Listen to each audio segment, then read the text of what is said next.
ਤੇ ਹੀਰ ਉਹਨੂੰ ਮਾਂ ਨੂੰ ਜਵਾਬ ਦਿੰਦੀ ਏ, ਪਹਿਲੋਂ ਰੱਬ ਨੂੰ ਯਾਰ ਦਾ ਸ਼ੌਕ ਹੋਇਆ,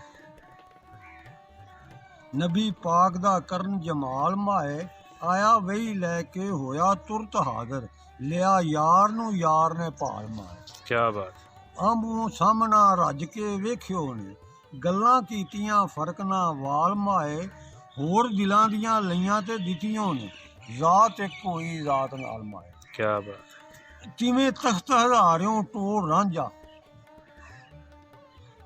ਕਿਵੇਂ ਤਖਤ ਹਜ਼ਾਰਿਓਂ ਟੋਰ ਰਾਂਝਾ, ਰੱਬ ਮੇਲਿਆ ਜੰਗ ਸਿਆਲ ਮਾਏ, ਪੰਜਾਂ ਪੀਰਾਂ ਦਿੱਤਾ ਰਾਂਝਾ ਰੱਬ ਕੋਲੋਂ, ਝੋਲੀ ਹੀਰ ਪਾਇਆ ਖੁਸ਼ੀ ਨਾਲ ਮਾਏ। ਕਿਆ ਬਾਤ ਹੈ ਜੀ, ਕਿਆ ਬਾਤ। ਸੱਦਾ ਯਾਰ ਦਾ ਖਾਸ ਮਹਿਰਾਜ ਮੇਰਾ, ਬੇਲੇ ਵਿੱਚ ਹੁੰਦਾ ਚਾਕ ਨਾਲ ਮਾਏ, ਬੇਲੇ ਜਾਮ ਨੂੰ ਮੂਲ ਨਾ ਮੁੜਾਂਗੀ ਮੈਂ, ਤੋੜੇ ਖੂਹ ਅੰਦਰ ਘੱਟ ਗਾਲ ਮਾਏ।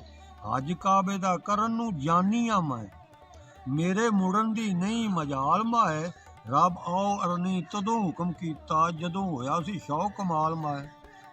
ਮੇਲ ਯਾਰ ਦਾ ਨਾ ਮਹਿਰਾਜ ਹੋਇਆ, ਫੋਲ ਵੇ ਕੁਰਾਨ ਦੀ ਫਾਲ ਮਾਏ, ਰਾਂਝੇ ਹੀਰ ਦੇ ਵਿੱਚ ਨਹੀਂ ਵਿਥ ਕੋਈ, ਇਸ ਗੱਲ ਨੂੰ ਸੋਚ ਸੰਭਾਲ ਮਾਏ।